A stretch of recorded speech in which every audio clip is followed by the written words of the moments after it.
ബംഗാളിയുടെ നെല്ല് ഇവിടെ വിളയിക്കരുത്, ഇങ്ങനെ അതിഥി തൊഴിലാളികളോട് പറഞ്ഞ മലയാളികൾ നിരവധിയാണ്. പക്ഷെ ഇനി മലയാളി പറയും, വിളയിച്ചോളൂ, ഇഷ്ടം പോലെ വിളയിച്ചോളൂ, കാര്യം പാടത്ത് നെല്ല് വിളയിക്കാൻ ഞങ്ങളെ കൊണ്ട് വയ്യ.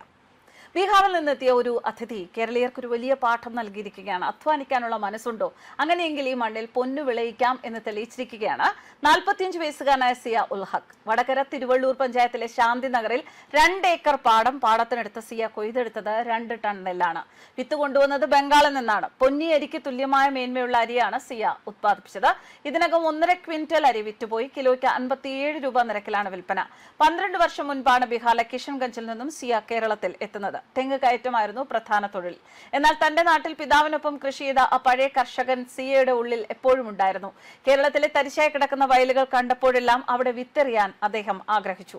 തിരുവള്ളൂർ ശാന്തി നഗറിലെ കുഞ്ഞമ്മദിന്റെ പാടത്ത് ഒരിക്കൽ നെല്ല് കൊയ്തിരുന്നു സിയ. അങ്ങനെയുണ്ടായ ആ പരിചയത്തിൽ കഴിഞ്ഞ ഡിസംബറിൽ അദ്ദേഹത്തെ കണ്ടു ചോദിച്ചു, എനിക്ക് ഈ പാടം കൃഷി ചെയ്യാൻ തരുമോ? സന്തോഷത്തോടെ കുഞ്ഞമ്മദ് സമ്മതിക്കുകയും ചെയ്തു. ഏകദേശം 84,000 രൂപ കൃഷിക്കായി ചെലവായെങ്കിലും ലാഭനഷ്ട കണക്കുകളെക്കാൾ സിയെ സന്തോഷിപ്പിക്കുന്നത് തനിക്കും നാട്ടുകാർക്കും അരി നൽകാൻ കഴിഞ്ഞു എന്നതാണ്. കൃഷി തുടരും എന്നാണ് സിയ പറയുന്നത്. എന്തായാലും മലയാളിയുടെ പാടത്ത് നെല്ല് വിളയിക്കുന്ന ബീഹാറി, ഇത് പലർക്കും, അതായത് അതിഥി തൊഴിലാളികൾ എന്ന് പറയുമ്പോൾ, മറ്റൊരു സംസ്ഥാനത്തിൽ നിന്ന് വരുന്നവരെന്ന് പറയുമ്പോൾ അവരെ എപ്പോഴും സംശയം നിറച്ച കണ്ണുകളോടെയാണ് എല്ലാവരും വീക്ഷിക്കുന്നത്. അതുകൊണ്ട് തന്നെ ഈ കൃഷി നല്ല രീതിയിൽ പോകുമോ എന്ന് സംശയിക്കുന്നവരും ഒട്ടേറെ.